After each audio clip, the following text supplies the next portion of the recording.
Hello friends, তো সিমরান লাইফস্টাইলে নিয়ে চলে এলাম তোমাদের সাথে আরও একটা নতুন ব্লগ নিয়ে। তো আমরা গেছিলাম কালকে 15ই আগস্টে দক্ষিণেশ্বর। তো আমার বরের একদিনই ছুটি থাকে, তো বলো সেই একদিন ছুটিতে আর কোথায় যাব, কি করব, এমনি ওর মানে সারা বছর মানে ছুটি ছাটা পায় না, শরীর এমনি টানে না, তাও যায় পুজো দিতে। মায়ের কাছে আমরা চলে যাই।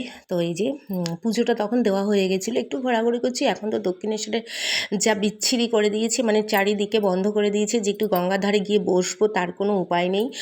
মানে চারিদিকে বন্ধ, এবং পুজোটাও যে দেবো সেও কোথা দিয়ে ঘুরিয়ে ঘুরিয়ে ঘুরিয়ে ঘুরিয়ে, তারপর আগে যেমন ডাইরেক্ট মন্দিরে ঢুকে দিতাম, সেটা কিন্তু এখন হয় না, সেটা সবাই জানো। তো তারপরে খিদে পেয়ে গেছিলো, কি সকাল থেকে না খাওয়া ছিল, পুজো টুজো দিয়েছি।